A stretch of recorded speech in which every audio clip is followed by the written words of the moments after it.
Let's get this sports podcast party started, all right?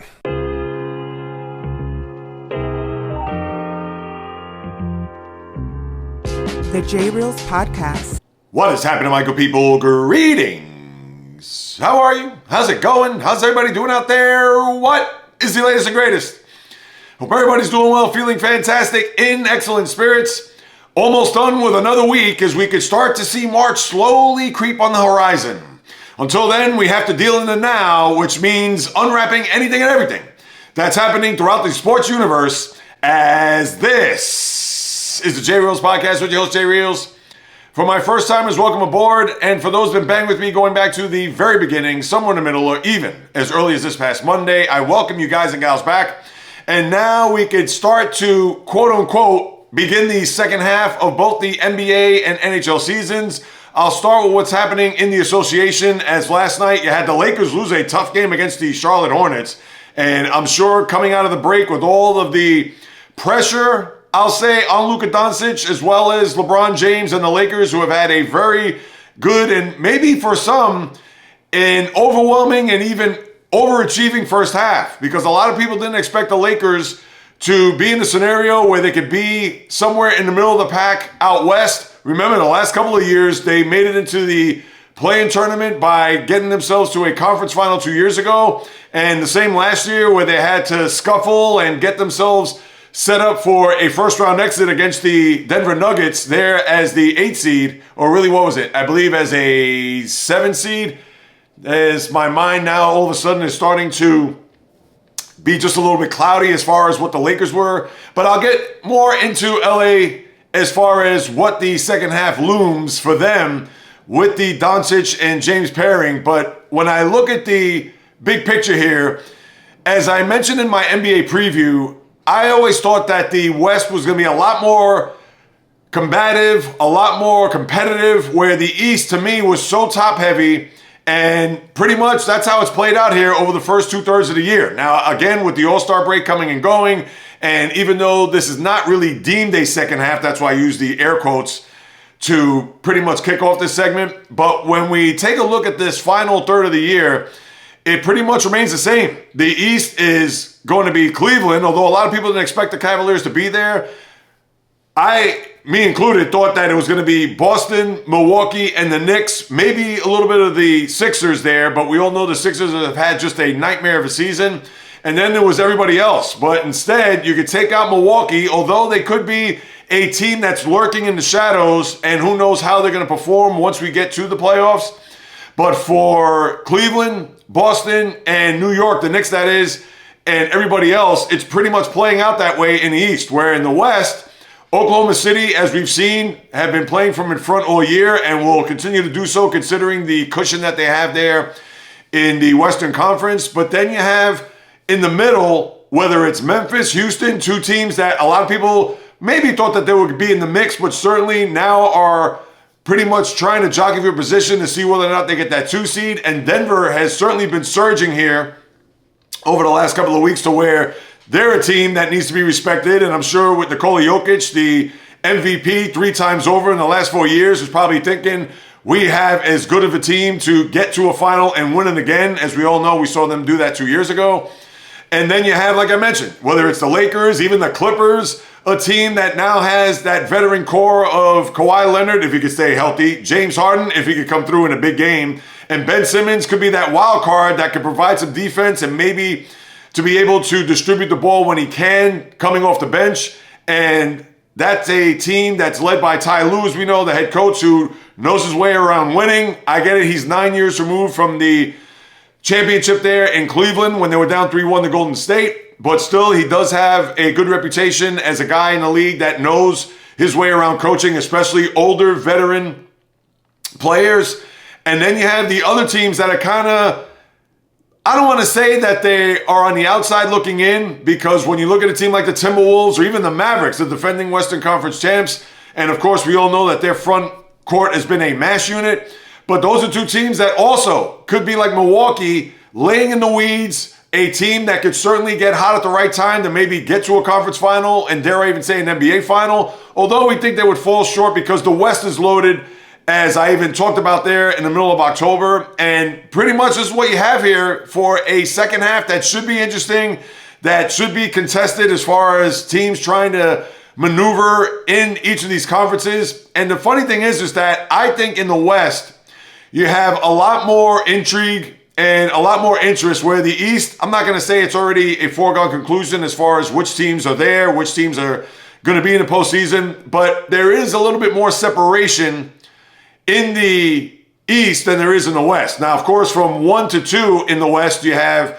the Thunder with a 9-game lead in the loss column, and 9 and back, let me make sure I got this correct. Yes, 8. I got to get my glasses on, people, for those who are watching on YouTube. They have an 8-game lead in the conference, and you would think that they could just put their feet up and will be in cruise control, where from 8 games back that Memphis is, and then Denver is just a half game behind the Grizzlies, it is not necessarily a logjam, but then that's when you have a cluster of teams that could certainly battle it out to see whether or not they could get a 2 seed, or maybe a team that could jump from 5 to maybe up as high as 3, where the Lakers are 3 games behind the Nuggets, and they'll play each other over the weekend. And that's out West. So you have a lot of teams that are bunched there together, whether it's that 2, 3, even 4 through 6. You want to even say 7 or 8, considering that Minnesota and Dallas are separated by a game, although they are 7 and 8 in the conference right now in that play-in scenario, but they're only a game behind the Clippers, the T-Wolves, and the Mavericks are 2 games behind LA as far as maybe getting themselves out of the play-in scenario. And then at the bottom, as we've talked about several times here over the last few weeks, whether it's Sacramento, Golden State, Phoenix, who have underachieved big time and have been a major disappointment. We talked about that on Monday's podcast. And then the Spurs, as I've regurgitated here over the last month or so, I'd rather see them in the postseason. And granted, they're going to really have to battle here in order for them to get to a point where they could get into the play-in scenario, because I'd rather see them there. I want to see Victor Wembanyama in the playoffs on a big stage. Granted, it's a one-and-done scenario, especially if they're in the 9-10 bracket, because it's pretty much 1 game, really 2 games for them to survive to get to the bulk of the postseason, meaning the 1 through 8. So we'll certainly see what the Spurs are going to have. And with Mitch Johnson, the coach, we still haven't seen the likes of Greg Popovich as he's recovering from that mild stroke. Who knows when he's going to return? And if he does return, is that going to really bring the team together and know that whatever the final stretch there, whether he comes back the middle of March or maybe even the latter part of March for the last 2.5 weeks of the season, is that going to propel them? And will they be within striking distance? That remains to be seen, but that's the intrigue out West.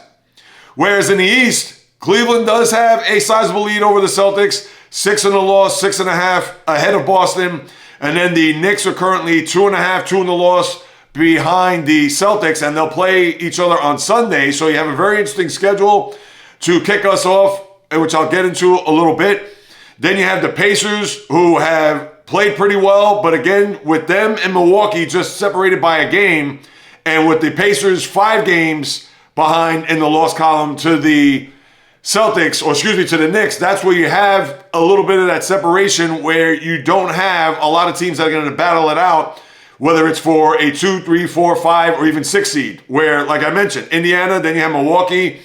As far as the Pistons, who have been a big surprise, they are separated by 2 games for the 4 through 6 seeds.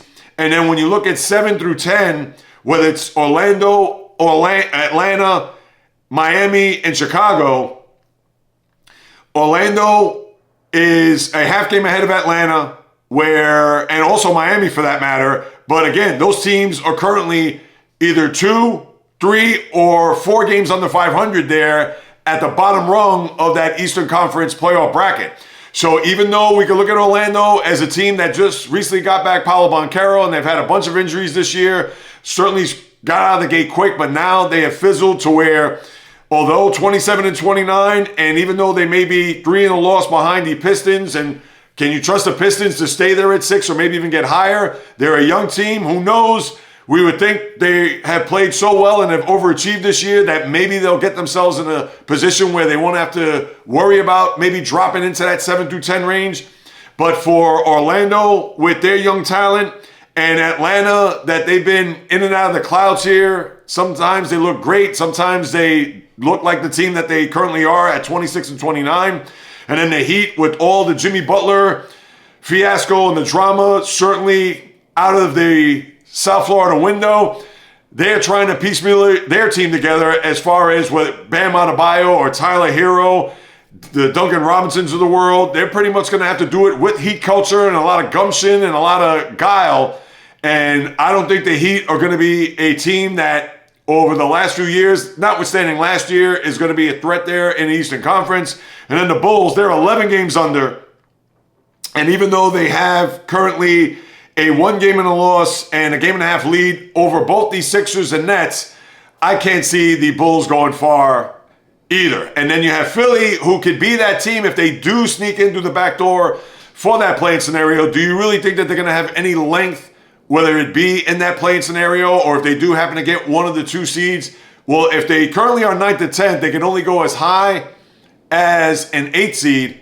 So we'll have to wait and see, but I don't expect Philly to do anything, even if they're fully healthy, once they get to that playing scenario, if they do qualify for that. So that's where the East is kind of lacking there, because you have a lot of those teams at the bottom that are well under 500, where even though out West it's kind of the same, but at least they're at the 500 margin and not far below, a la the Bulls, 11 games under. So imagine them qualifying for the postseason, where the chances of them being one and done, especially if they go play in Miami. So we'll have to see how this is all going to shake down. But I really think that the East, and now I'll go East then to West, and then take a look at the schedule for the weekend. The Cavaliers, I expect them to continue to play well. Now they have an interesting test here, as the Knicks will go to Cleveland tomorrow night. Cleveland's actually in Brooklyn tonight. And then the Knicks, who host the Bulls, they'll be in Cleveland tomorrow. So that's a game to watch out for more so maybe I would think maybe the Knicks, because they have not played well against the upper echelon teams. They've lost 2 games to the Celtics badly. They've got 2 games that they lost to Oklahoma City. They also have lost another game that I'm missing out here. Did they lose to Cleveland here along the way? I should know that. I know I talked about that just recently. Now, they did beat the Nuggets twice this year, so that's one thing that at least they can hang their hat on. But the Knicks have not fared well against the bigger teams. The Lakers were another team that they lost to. So I think that's an interesting test, more so for the Knicks than the Cavs, because the game is in their building there in Cleveland. But for the rest of the conference, is it going to be the Celtics and then everybody else when it's all said and done? And what I mean by that, not to say that they're going to get the 1 seed, because I don't think they will. But when the chips are on the line and when the playoffs begin, I'm sure a lot of people are going to think that the Celtics are going to come out of the East and defend their title. Cleveland, to me, they still have a little bit more to prove, despite the fact that you have to give them the respect with their 44-10 record. But again, crunch time. Is this team going to deliver in big spots? So does that mean if they're down 2 games to 1 to the Celtics, knowing that they have a game 4 in Boston, can they deliver that game? Can they go back to Cleveland tied, or even win a game 5, knowing that they have to go to Boston? If they lose a game 5 in their building, can they win a game 6 in Boston to save their season and bring it back for a game 7? We haven't seen that from Cleveland. We've seen that from the Celtics. We've seen that their toughness and a lot of the tough playoff games, win or lose, whether that means they won a big game 6, the Derek White putback in Miami 2 years ago, but of course they came home to lose a game 7. But they've also won game 7s on the road in a conference final in Miami, as we saw there, 3 years ago. So all of that for the Celtics we've seen. We have not seen that with Cleveland just yet. And the same can be said for the Knicks. Now, granted, they had a nice little run last year where they beat the Sixers in round 1 and then went to a game 7 where they had a 2-0 lead against the Pacers before the team just fell apart. OG Anunoby with his injuries. You also had Julius Randle out of the lineup for so long, from the middle of the year pretty much, and then Jalen Brunson hurting his wrist there in that final game. I think he broke his hand in that game 7 at home, and the Knicks just ran out of gas. So we haven't seen the Knicks, despite the fact they haven't played well against the upper echelon teams, but at the same time, we haven't seen them push to the brink to the point where they've delivered, or they have been able to come out on the other side victorious. And then the rest of the conference, I mean, Indiana, maybe they get hot with their little run that they had last year to a conference final before getting swept by Boston. We've seen them win a Game 7. We've seen them beat Milwaukee, although without Giannis and Damian Lillard was in and out of the lineup. So who knows what's going to happen there with the Pacers, although we have seen them win some games there in the playoffs as constituted there last year. And then the Bucks, who are now almost 4 years removed from a title and different cast of characters. No Chris Middleton, Chris Middleton out. And I mentioned Chris Paul because they went up against Chris Paul in that 2021 NBA final. But you have Lillard there, and Lillard, although has been to a conference final once in his days in Portland, but still has not been a guy that's delivered in big moments, clutch moments, deep in a playoff season. So that's a big question mark there, even with Mike Budenholzer, the former coach of Chris Paul there, when they went to I'm all out of whack here. The former Milwaukee Buck coach, who is now in Phoenix. I'm in disarray here. Let's regroup. Let's reel it in here. All right. I mentioned Budenholzer. That's Phoenix. We'll get to the Suns later on. But that whole 2021 tie-in with the Bucks winning a title under Mike Budenholzer at the time, who's no longer there as we know. But the Bucks, can they get themselves back on that horse to be a team to be reckoned with come April? I don't see it. Maybe they'll win a round or two. But as far as getting to an NBA final, I really need to see more. And then the Pistons are a team that I don't want to say they're going to be happy to be there, but considering that they've been off of the playoff map for so long, who knows if they're going to have any length in this postseason. And still, plenty of time to talk about that. But I do like what I've seen from the Pistons. And obviously, having a big year finally for the first time in a long time. And then to me, 7 through 10, they're afterthoughts. And unless they qualify and make the postseason, then I can discuss and say, all right, I see this team doing this and that. But besides that, And then out west, do I think it's going to be the Thunder? Now, I picked them to go to a final, and I would be disappointed if I'm a Thunder fan, knowing that they were the 1 seed last year, and they lost in a conference semis to the Mavericks. So for them, to me, they have to get to a conference final. I mean, that's an automatic, and you can even argue an NBA final. Now, the one thing that would concern me about Oklahoma City is that are they more of a regular season team than they are in the postseason? Now, all right, the 1 year, we'll just chalk it up to Dallas being a little bit more hungrier and being a team that were able to capitalize on opportunities where the Thunder were a team that obviously had a lot of expectations, but we didn't really know how this team was going to perform despite the fact that they were 1 seed. They're obviously the youngest team in the league, and they have a lot of good players, not only offensively, but defensively as well. And if they stay healthy, who knows? I'm sure they can and maybe will go a long way here in the Western Conference. But what I'm going to look at here is not only just their youth, but I'm also going to look at their coach, because Mike Daniel is a guy that we don't really know. And we don't know how they're going to be able to perform here in a pressure situation if they're down 2-1, or if they're down in the fourth quarter of a game that they absolutely need, whether it be in the opening round, conference semi, or even conference final.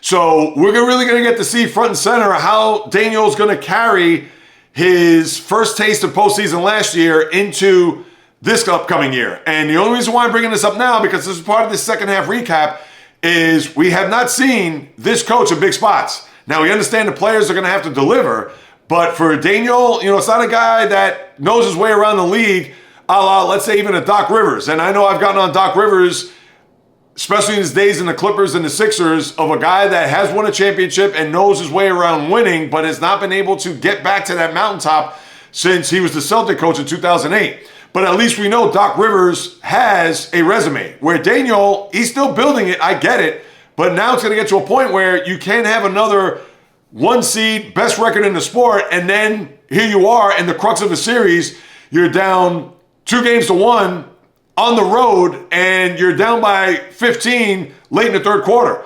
We're going to get to see how this team's going to perform, and obviously it begins and ends with the head coach. So that's where I start with Oklahoma City. So I think there's going to be some pressure on them to deliver this year, where last year, all right, they get a pass even though they're a 1 seed. And then with Memphis, they're the highest scoring team in the league. Let's see how they're going to perform, how they are going to raise and elevate their game, because John Morant has not had an all-star or even an all-NBA type year. And I guess that's a good thing, because then you've had other players on the team be able to stand up and take a stand and buy into what Taylor Jenkins, the head coach, is doing. So to me, I think that's a good thing, as opposed to maybe Ja being the guy that all the pressure and everything is on his shoulders, to where if he does not deliver, then obviously it's going to be finger pointing at him. But considering that he hasn't been that guy that's averaged 25, 26, 27 points a game, I believe he's averaging somewhere in the low 20s. So I think that bodes well for Memphis, that they have this bought-in philosophy of more of a team as opposed to having the one guy carry them, whether it's through the regular season or even into a postseason series. And also the same can be said for the Rockets, where Ime Udoka, although a very young team in his own right, but still not putting it all on Jalen Green or Amen Thompson. He does have some veteran leadership there, the Fred VanVleets of the world or the Dylan Brooks. So they do have that good blend. But at the same time, again, team philosophy. It's not one guy that has to play hero ball. It's not a guy that's going to try to be, let's say, the John Morant and put on his cape to try to deliver his team to whether it's a victory or a postseason series win. So that's a good thing. And with the Nuggets, we know the Nuggets are the Nuggets. Now, with Westbrook there, that adds an element where he could come off the bench. And I understand you don't want him there in crunch time, but he does bring that energy, even at however old he is, 35 years of age, and is a guy that knows his way around playoff basketball. Now, has it been successful playoff basketball throughout his career? Can't say it has been, but he is a guy that is resourceful, that does provide energy, and at times could really impact the game with his playmaking ability. So you have that if you're a Nugget fan, and then the Lakers and Clippers, who are right now 5 and 6. I think the Lakers, they're going to have a problem here because they do not have a guy that's in the middle, the rim protector, a la Anthony Davis, and their defense is super weak. And when even though you bring in Doncic and for all his offensive brilliance, but he can't guard a light pole.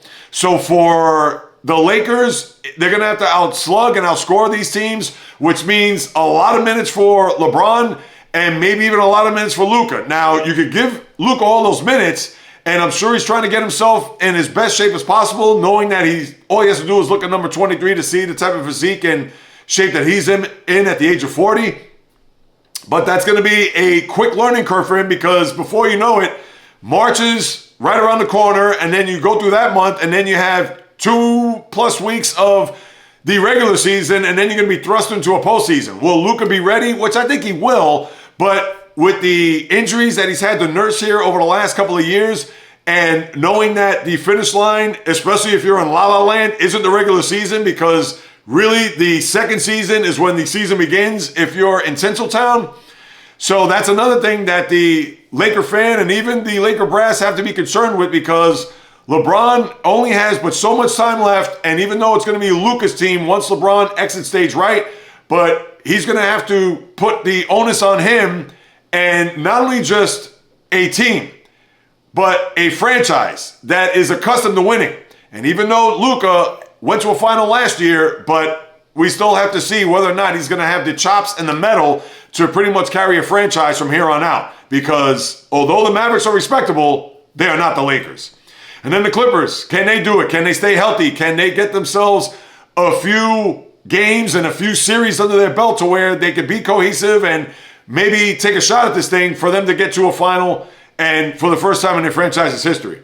And then, like I mentioned, T-Wolves, Mavericks, there are teams that right now could be the wild card in this thing, because we've seen the T-Wolves get to a conference final. Obviously, we saw that last year with the Mavericks, and the Mavericks speak for themselves. They need to get healthy in their front court in order for them to have any shot to get back to and even win a final. But for the T-Wolves, obviously, it's been a down year for them. But if Anthony Edwards and Rudy Gobert and the other guys on the team, if they could start to really be cohesive and get themselves to a point where they get on a roll, who knows? Maybe they're a team that could get to a conference final. So with Sacramento and then with Golden State, I don't expect much out of those teams. Same for Phoenix, same for San Antonio, even though I'd like to see San Antonio there, like I mentioned. But for the Kings, I understand they've had some upheaval there with the coach being out, and then, of course, trading De'Aaron Fox. So who knows what you're going to expect from them for the quote-unquote second half of this year. And then Golden State, I don't care. Even with Jimmy Butler there, yeah, I would think they're going to be successful, and maybe they'll get into the postseason with the playing scenario, but I don't see them going deep or far. And if they do, what? a conference semifinal or conference final. What I get for them would be successful, but they're the Warriors. They've won 4 championships here in this Curry, Steve Kerr, as well as Draymond Green era. So I'm not going to be sold that if they go to a conference final, like, woohoo, wow, big whoop. No, it's about getting to and winning championships in Golden State. And that's pretty much the second half, how I look at it. I think the Thunder are going to be formidable and a tough out there out west, even with all the foibles that I mentioned. Young team, coach unknown, and Cleveland, pretty much the same thing, although we know J.B. Bickerstaff, their head coach, their former coach. Their current head coach is Kenny Atkinson. J.B. Bickerstaff is in Detroit. I don't know. The brain is going slow, but the mouth is going too quick here. So my apologies, people. But Cleveland, they still have a lot to prove, as I mentioned, and it should be a very intriguing second half. But I know once we get past the tournament of the NCAA March Madness and really zero in once we get to the month of April on the NBA, it is going to be fascinating to see how it's all going to unfold. And as far as the schedule goes, you have the games tonight, Boston and Philadelphia, TNT, followed by Phoenix and San Antonio. Then any other games that you have of note, the Clippers are in Milwaukee. Other than that, that's what you have. Tomorrow, New York at Cleveland, like I mentioned. Minnesota at Houston, that's your ESPN doubleheader. Then you have Memphis at Orlando. Other than that, nothing really else to sneeze at. You have Lakers and Nuggets there. That's your ABC Saturday showcase. Besides that, nothing. And then Sunday, you have your doubleheader on ABC, so a lot of nationally televised games.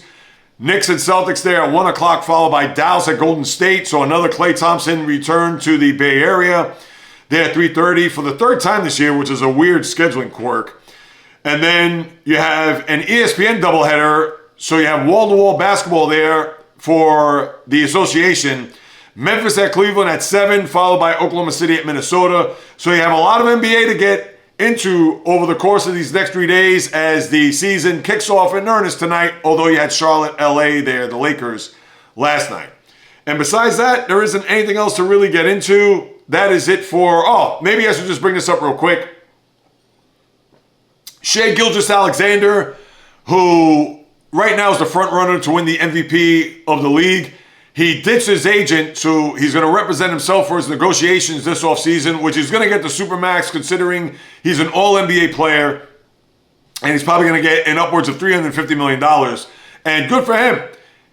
He can negotiate that contract. My puppy Kismet can negotiate that contract considering how he's performed here these last couple of years. So kudos to him. He doesn't have to worry about having to pay percentages and fees toward his agent. He could just pocket that himself because he knows he's going into this offseason with a landfill, or I should say a windfall of money coming his way. So congrats to SGA, as he certainly deserves it.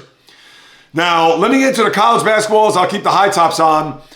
You had a couple of games of note, really 3 games, I think, so far this week. I'll start off with Alabama, and we know that they lost to Auburn there over the weekend. And for the Crimson Tide, now you kind of wondered, they played Missouri there last night, and Missouri took it to them 110-96. So Nate Oates, the head coaching company, now have to regroup here. Now, no worries when you think about the grand scheme of things. It's not as if this is the scenario similar to the college football playoff where they're ranked number 4, but now they're going to drop even further, and now you have to wonder whether or not they're going to have enough losses or enough wins to get in. No, they're going to make the tournament, please. Even if they lose the rest of their games here in the regular season and during the SEC conference tournament. But they've now hit a little bit of a speed bump here with these losses. And although it's not going to hurt in the big picture grand scheme of things, but now the Crimson Tide are certainly going to have to lick their wounds and get themselves back on the beam here as they close out this month with now the back-to-back losses in the conference to not only the number 1 ranked Auburn Tigers, but also Missouri there last night as they're currently 15th in the nation. And then you had Auburn survive a scare there against Calipari's Razorback team where they were down 1 point there late with about 3 minutes to go, 58-57, and then they ran the table pretty much the rest of the way. A 10-2 run closed out the game to where they won 67-60. So the Tigers had to sweat a little bit in order for them to keep that number 1 ranking in their back pocket. Now, we understand that even if they would have lost, they would have to wait till they get past the weekend to see whether or not they would still stand at number one. And they probably would have even with a loss there. But have no fear, they were able to overcome that late surge by the Razorbacks and have that 1-point lead. And then they turned on the Jets and disappeared from there to secure their victory against Arkansas. And then you had Kansas lose by 34 points, the third worst loss in the school's history. I think the biggest loss by Bill Self, the head coach. And Kansas is such an enigma, this team, because we've seen them win a championship 3 years ago. And, of course, they did win another championship many years ago under Bill Self. But then they have these moments where, as much of a blue blood as they are, they just get dominated and they get blown out in these games. And makes you wonder, makes you think whether or not, now Bill Self's not going to lose his job by any stretch, but Kansas is one of those teams that you really have to scratch your head at times, because just when you think that, oh, they've either taken that leap, oh, you got to watch out for this team, then they fall flat on their face. Or if they're a team that's all right, they're kind of going through the motions, or yeah, they're still a top-ranked team and still playing well. And the next thing you know, they're in the Final Four and they beat Villanova, and then they're in a championship game and they beat North Carolina. You're like, whoa, wow. Not that it's unexpected, not that they're going to sneak up on anybody, but right, when you expect Kansas to be Kansas, they don't deliver. And when you expect Kansas, all right, well, you got to look out for them. And then, wow, here they are, they won a championship. So with that loss there, and they're going to make the tournament, although they're ranked there at the bottom of the top 25.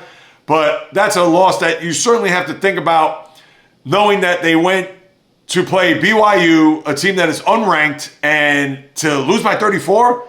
I could see if they lost to a team that was one, I'm not going to say they had to be ranked in the top 25, but a team that all right, well, it was just one of those nights for them.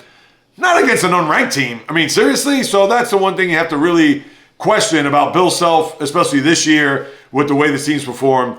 And as far as the schedule here for college basketball, here over the coming days, as I pull that up, and again, we'll get more into, obviously, once we get into March, the college championships and things of that nature. Oh, that's Wednesday. Hello. Tonight, college basketball, because unlike the schedule where I have it, you got to go day by day here, people. And maybe moving forward, I'll have this just jotted down as opposed to having to peruse through this while I have you guys and gals listening. Yeah, usually you're going to have any of the big games there over the weekend. So let me just pull up Saturday's schedule for starters. You got Tennessee and Texas A&M. You got an SEC battle there. So that is going to be one to certainly keep an eye on. Texas Tech, West Virginia, Mississippi State, Oklahoma, Iowa State and Houston. That's a big game there. You have the 8th-ranked Cyclones going up against the Cougars there in Houston. So those are a couple of games you got to keep an eye out for on Saturday. Auburn will host Georgia. And, yeah, just to kind of skim through the rest of the schedule. Yeah, that's pretty much what you got there on Saturday. And then Sunday, I'm sure you're going to have a couple of other big games there as we close it out. UConn at St. John's. And now UConn out of the top 25. St. John's now ranked 10th. And St. John's, who I'm sure if you're watching that series there, I believe it's on Netflix, they have Rick Pitino there just yelling and screaming, talking about, no high school players. Obviously with the NIL and the transfer portal, that's where these coaches are going to look for players. Unless you have a recruit coming out of high school that is just a can't miss, you automatically have to see if you can recruit them. But for the rest of the schedule there on Sunday, Purdue at Indiana, Florida Atlantic, Memphis. Yeah, nothing really much to discuss there as far as college basketball goes. So that's what you have there for the weekend. And now let me turn my attention and lace up the skates for the NHL. Now, I'll talk quickly about the Four Nations face-off, which the championship game is tonight in Boston between the Canadians and Americans. Now, for starters, will we see a carbon copy of what happened there on Saturday night up in Montreal, the 3 fights in 9 seconds? Even though there have been a back and forth there, little war of words between Matthew Tkachuk and Brandon Hagel, who started the fisticuffs there on Saturday night. Now, quite possibly we could see some fireworks right off the bat, because now with the game in Boston, and I'm sure there's going to be a groundswell for those who are attending, that once the Canadian national anthem is going to begin, there are going to be boos raining from the top of the TD Garden rafters.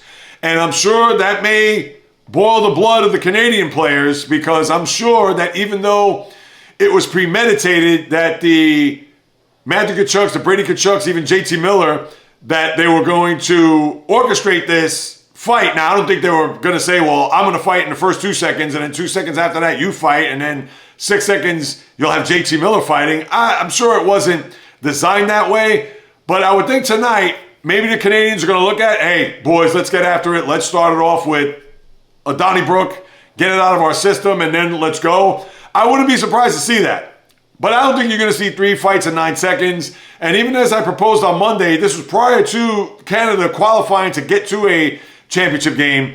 I thought that if the game gets away late, so let's say if the Canadians or Americans pull away where it's 5-2 or it's 6-2, will we start to see some chippiness? Will we start to see some frustration? Will we see a scenario where gloves will be dropped and you may have a line brawl out there?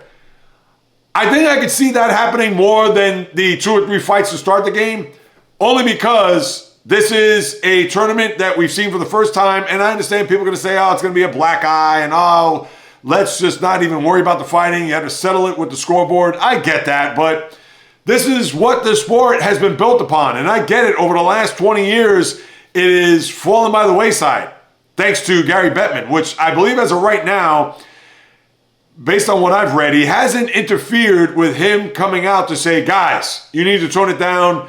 If anybody's going to get into any fights or whatever, there's going to be suspensions, and they can't. This isn't a situation where he could regulate the players, because this isn't a National Hockey League, an NHL regular season game, or even an NHL postseason game. No, this is a competition where you have the likes of 2 other regions who, of course, are out, and now you have U.S. and Canada. So unless somebody jumps over the bench and it's a bench clearing brawl, which I think I get struck by lightning before that will happen. But if something drastic like that goes down tonight, then I could see maybe a suspension that's going to take place. But again, it's not a regular season game or playoff game. But it's not going to get to that point. How I look at tonight's game, if I were to handicap it, and listen, I haven't fully watched or whatever, but I can see the Canadians exacting some revenge, knowing that they lost in their country to the U.S. and watch them bounce back, where maybe the U.S. has a little bit of their chest puffed out, knowing that they beat them 3-1 just 5 days ago, and maybe Canada returns the favor. I would not be surprised to see that. And if the Americans are going to boo the Canadian national anthem, so be it. I mean, I'm not going to be one of, yeah, let's get them back. No, that to me, no.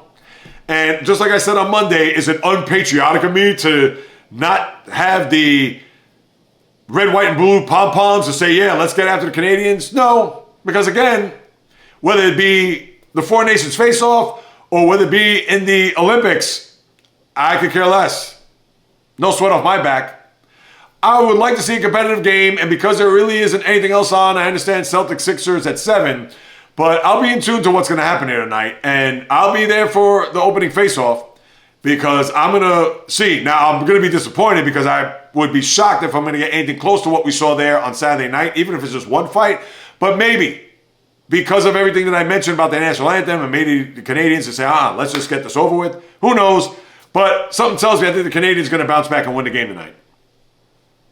And as far as the second half again, where a lot of these teams have played more than 2/3 of their season, but how I look at it here for and I'll go east to west with the scenario, and I guess I got to incorporate the wild card. I'll talk about that more on Monday with the wild card, because their team's obviously trying to jockey for position. And you know what? Let me just take an even better look when I look at that. Now, we know that the Panthers are going to try to defend their title, as we all know, and they're currently 3 points ahead of the Maple Leafs in the Atlantic. And then the Capitals, I know that it's been all about them, and even Alexander Ovechkin, we know about the record. Gretzky, what is he now? 15 away, I believe, off the top of my head. Excuse me, or is it 17? I think he's 15 away from breaking it. So for the Capitals, a lot of pressure on them, because a lot of people did not expect them to be at this point. But for a team like Toronto, who they've been starving for a Stanley Cup and have been finally able to get out of the first round, but they haven't been able to do anything but that. So to me, all eyes are going to be on the Maple Leafs, especially once we get to the middle part of April when the playoffs begin. Tampa, I know a team that is a far cry from their title teams just 3 and 4 years ago, but you still have to concern them because you still have Victor Hedman, although long in the tooth maybe, but they do have a lot of that DNA that's still ingrained in them. Nikita Kucherov, the Braden Points, etc. And even the goaltender, who I understand is not the same guy that he was 3 and 4 years ago, but Vasilevsky is a guy that could certainly change the game on a dime. But then you have Ottawa and Detroit, who are currently the wild card teams right now, 1 and 2 for those final 2 spots. Do they hold off the Blue Jackets, the Bruins, who are currently 1 point behind them, the Rangers 3 points behind, the Islanders 4 points behind? And that's the one thing. Unlike the NBA, where you don't have that much of a logjam, in the East, you have that because you have a lot of teams that are separated by just a handful amount of points. And even when you look at the Canadians, Penguins, and Flyers, all right, you can say, well, they have 55 points. They are 6 points behind the Red Wings. But still, they are a good winning streak away from getting up there. Now, do I expect them to be, as we get to the depths of the season, to be hovering around the second wildcard spot or even the first if there is some separation? I don't think so, but stranger things have happened. So I could see the East really being tooth and nail down to the wire who gets those last 2 spots, as we've seen here over the last few years. And even out west, just taking a look there. Now, Colorado has a 5-point advantage of Vancouver, so at least they have some breathing room. And then Vancouver has that second wildcard spot. Then you have the Flames, who are 3 points behind. Then the Utah Hockey Club, 6 points behind. And then the Blues, 8 points behind. So you already see how from Vancouver to Calgary, Utah, St. Louis, there's separation there. Now, it's not a significant amount, but it's certainly a lot more significant than you see in the East, where, like I mentioned, you have, in essence, as of right this moment, and let's just say for the second wildcard spot, even though that the Red Wings are 1 point behind the Senators, but you have 1, 2, 3, 4, you have 8 teams battling for 1 spot. Because again, the Canadians, Penguins, and Flyers are just a winning streak, a 3-game winning streak from at least being within a couple of points from that final wildcard spot. So you have that going for you there. In the East, West not so much. Now, Winnipeg, who has played very well this year and had the most points in the sport, it's weird to even say it like this because when you think about teams that have that reputation, that have been there, done that, whether it be, let's say, the Tampa Bay Lightning, for instance, or even a team like the Rangers, who have underachieved big time this year, but they have had success and they have gone to back-to-back conference finals. To say that there would be pressure on the Winnipeg Jets come postseason, and let's see where they end at the end of the regular season, as far as do they have the most points in the regular season, meaning that they would have won the President's Trophy, or will they continue to be a 1 seed out west and will have to face the team that right now would be the Canucks in a first round of a postseason if the regular season ended today. But because the Jets have gotten off on the right foot, winning their first 8 games, and then right here at the All-Star break, winning their last 8 games, I know the hockey media may not say so, but I will have to say that there will be some pressure on the Winnipeg Jets because if you're having a big regular season, you have to back that up with a big postseason. All right, now if you lose a Game 7 in a conference semifinal, that's not good, if you ask me. Now, if you lose a Game 7 in a conference final, all right, well, Winnipeg, you were taken to the brink, and for whatever the reason, whomever you face in the conference final, they were able to get the big goal, they were able to get the lucky bounce, whatever it is. All right, it's still a long offseason if you don't make it to a Stanley Cup final, but for the Jets, all right, I will give it to them if they get to a Game 7 conference final and lose. Anything short of that is going to be a major disappointment because you can't have a big regular season and then follow it up with a dud, which the same goes for the Capitals because if they're going to be a 1 seed in the East, and even if they do play the likes of the Red Wings or Senators or even, let's say, the Rangers, and that would be a dangerous first round considering the Rangers knocked them out of the postseason last year when the Rangers were the top seed and the Capitals were the 8th seed. But yes, there's going to be a lot of pressure and expectations there in the nation's capital for the Capitals to go on and have a big postseason. And then whether you have the Rangers who, as I mentioned, big time underachieved, tried to wheel and deal throughout the course of the regular season. And I would expect that there'll probably be another trade or two along the way, considering that the trade deadline is, I believe, let me see if I got this correctly. I believe the trade deadline is 3 weeks from today. Let me pull that up real quick, my calendar. Just to be sure, because you know me, I want to be accurate here with my dates. The trade deadline, yes, I am correct. 2 weeks from today, 3 p.m. is the NHL deadline for players to be traded. And that's actually the day after Ash Wednesday, as we'll have a late Easter. I digress. So the East, a little bit more competitive there, especially when it comes to the wild card scenario. And out West, Winnipeg with a 9-point lead over the Dallas Stars, and then Dallas has a 2-point lead over the Wild.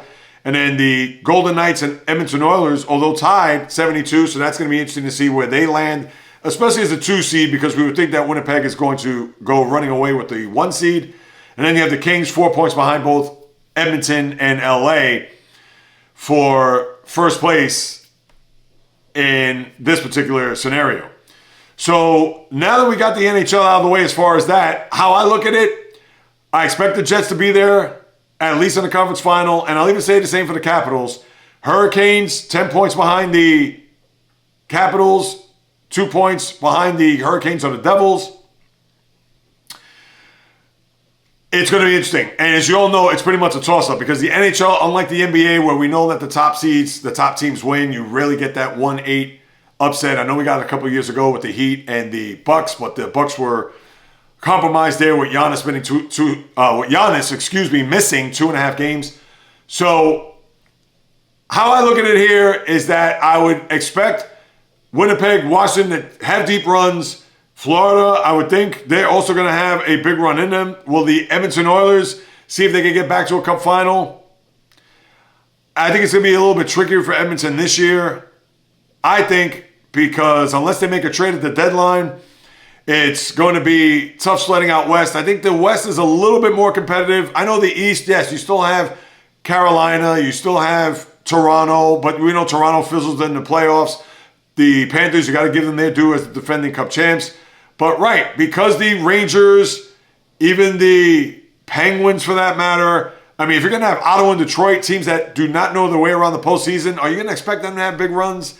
I don't think so. So I think the West is a little bit more competitive than the East.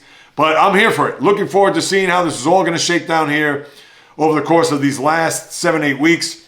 And as far as your schedule goes, which will kick off on Saturday, considering that tonight is the final of the Four Nations Cup, as you know. You have 2 ABC games to start.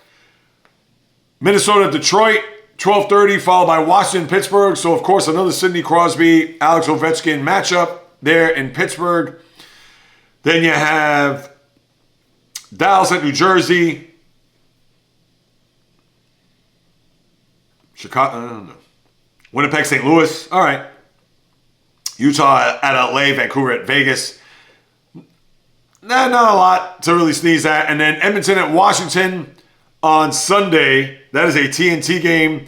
Rangers in Pittsburgh Saturday afternoon. Now, the Rangers play where? They must have an afternoon game. All right, they're playing in Buffalo, 5:30. So a quick turnaround for them because then they go to Pittsburgh. Quick flight, though.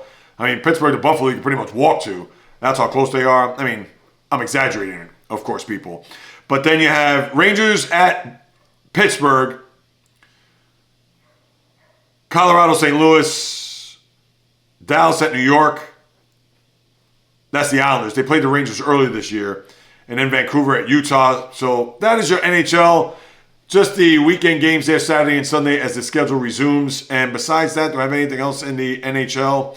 Oh, yeah. One note, Mike Lang, the longtime Pittsburgh Penguin announcer, died at the age of 76. His death is unknown, but he had those weird goal calls, and he was a guy that says, he shoots and scars. It had this real raspy, gravelly voice, very distinct, and always had like these weird goal calls. I guess you could say he was the John Sterling of goal calls, because John Sterling, as you know, the former Yankee announcer with his home run calls, you know, here comes the judge, and burn baby burn for Bernie Williams, and we could go through all of his silly home run calls. Well, Mike Lange had that for the goals, and sadly, he passed at the age of 76, so thoughts, prayers, condolences go out to the Lange family, the Penguins, and the NHL on his passing. All right, now let me turn my attention to a couple of things before we bid adieu.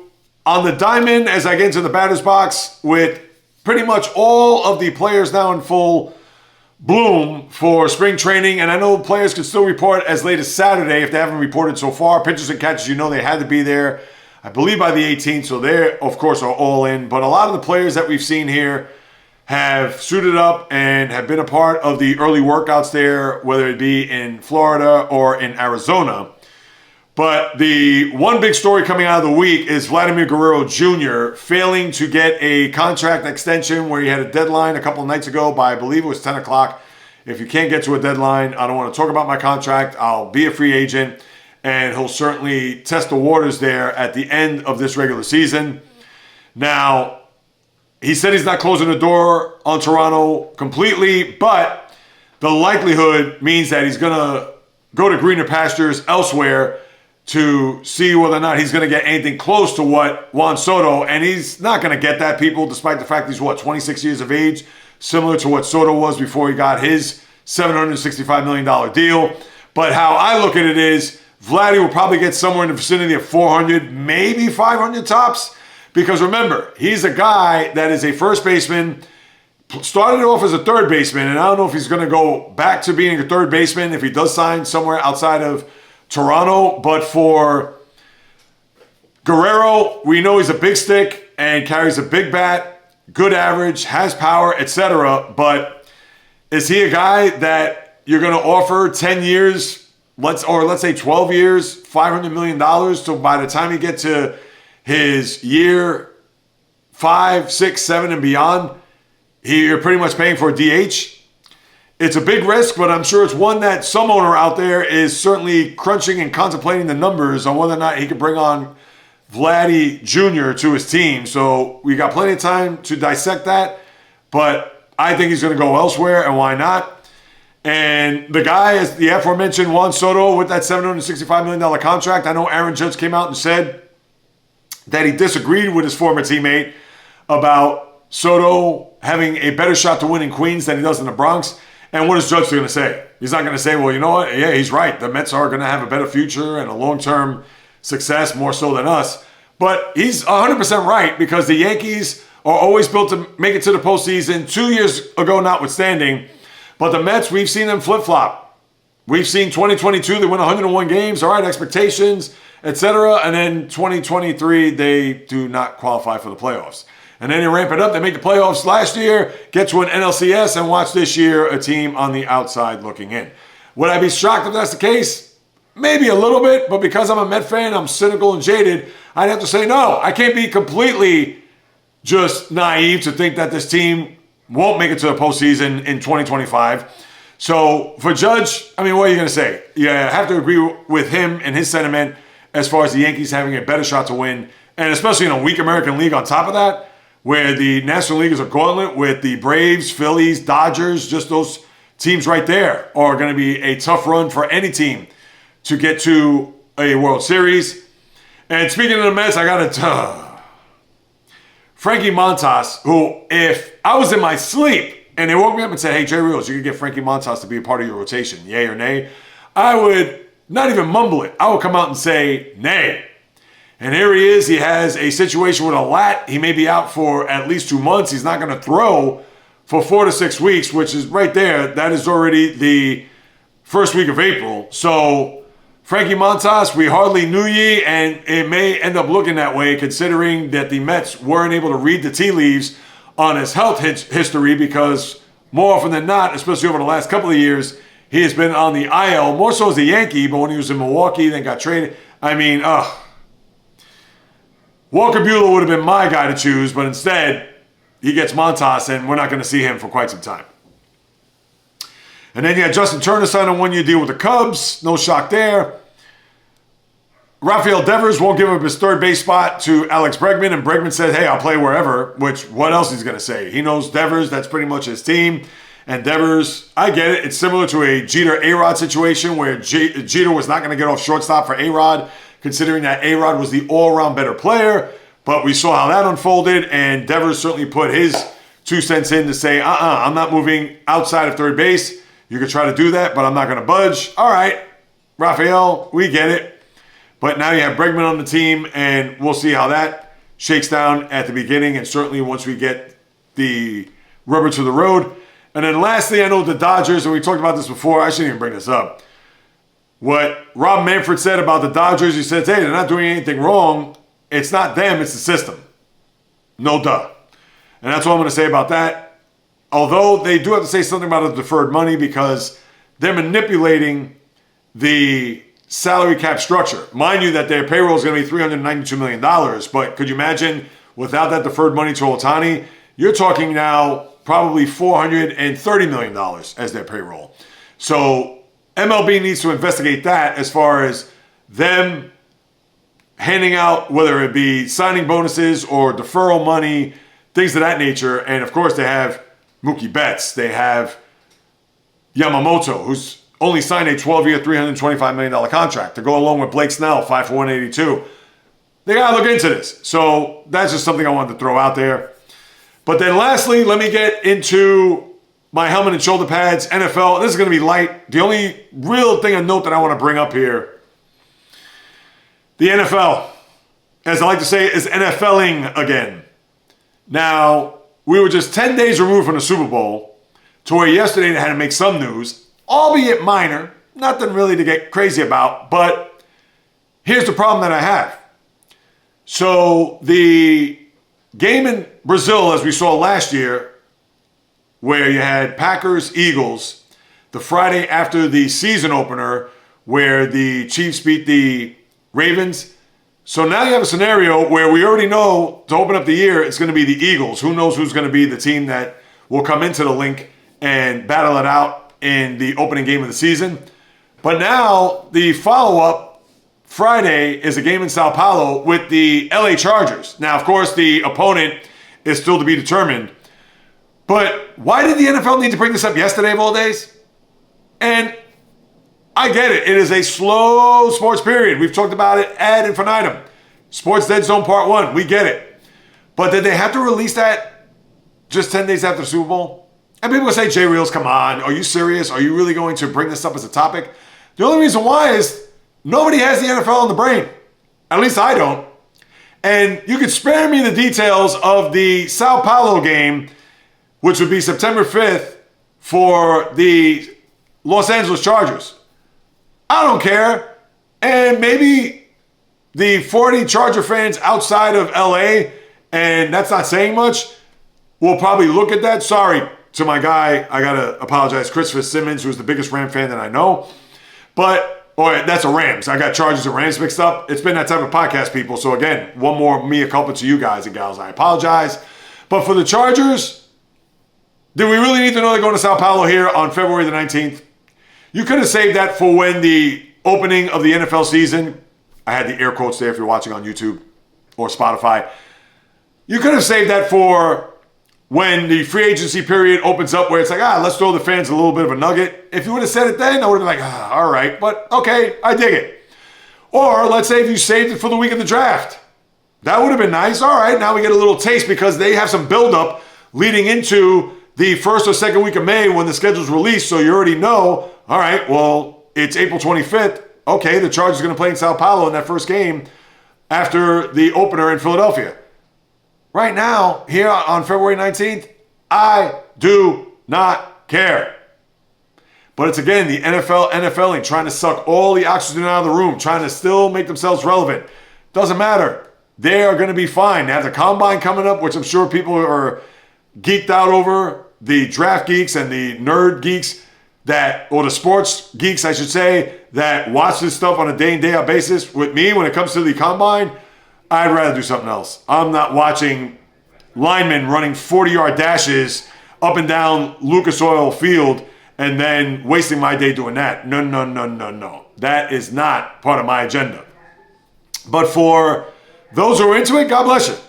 But again, NFL did not need to announce that there yesterday. And they certainly could have saved it for later on when it would have a little bit of a buildup or a little bit more, it would resonate with the NFL fan. And I get it. Even it's not going to resonate with me, even if they announce it 5 minutes before the start of the season. But that's just the NFL doing what they do and trying to make themselves, we're here, we haven't left. Yeah, the season's over, but, and obviously, to make matters worse and to put the cherry on top, you know where that game's going to be on. Probably Peacock or Netflix or some other streaming service. So, and I get it. Everybody has Netflix, and I'm sure a lot of people do have Amazon Prime, but we know the Amazon Prime game will not be the opener. That'll be NBC and then Amazon Prime after that. But again, the NFL just has to put their hands in everything and make sure that they suck all the oxygen out of the room. That'll do it, my good people. I'm not going to get into Andy Dalton signing a 2-year deal, really, or Cam Ward remembering that teams that skipped him in the draft. He's going to be one of probably the top 2 or 3 players. If he gets drafted 23rd, I could say, all right, fine, you can look at those teams that overlooked you. But seriously, that'll do it for another episode, people. Thank you so much for stopping by, carving out precious time out of your day to listen to what it is I have to say about what goes on in the wonderful world of sports. If you haven't done so, please subscribe, rate, review, throw me a few stars, write a review on Apple, Spotify, whichever podcast platform you listen to. It'll go a long way, people, to increasing the visibility of this podcast for those who aren't familiar with it. I would sincerely and gratefully appreciate it. Take a screenshot of it, send it to me on my Instagram account, the JAYREELZ Podcast, or TikTok, the JAYREELZ Podcast as well. Same for Facebook, Twitter, just JAYREELZ1 and the number, that's it. The YouTube channel at JAYREELZ, which I post daily content. Check out my daily shorts that you'll listen to as far as giving you an overview of some of the news items and hot topics of what's going on in the toy department of life, as I like to call it. And for those who want to hit me up with a question, comment, or suggestion, you can do so at those aforementioned social media accounts or the old-fashioned way, the JAYREELZ Podcast at gmail.com. I'll be more than happy to follow up with you guys and gals, because whether you do or do not know, this is what I love to do, people. For every fiber in my being, I look forward to putting up this camera, sitting in front of this microphone, and babbling about what it is that not only do I know, but what I love. And that's talking about sports. So again, share this with your family, friends, foes, frenemies, an independent podcaster, content creator, doing it on my own, people, trying to blaze a path in this business, trying to generate income. Please check out the links on my YouTube or even the website, www.jayreels.com. And one more time, please support your boy. I'm not going anywhere as long as I'm alive and breathing, because whenever I sit in front of this microphone or even my phone to record a quick 1-minute video, camera, microphone, you name it, you know I will deliver nothing but passion, fire, energy, fury with my thoughts, opinions, critiques, praise, analysis, feelings on anything and everything that happens on the world of the diamond, ice, gridiron, hardwood, golf course, racetrack, tennis court, boxing ring, octagon, you name it. From my lips to your ears, from my heart to your soul, from where I am to wherever you are, the JAYREELZ Podcast always comes correct, direct, and in full effect. From the South Bronx, the South Beach, the South Central, the South Pacific, and all points beyond, peace, love, and God bless everybody. And until next time on the JAYREELZ Podcast, on the flip, baby.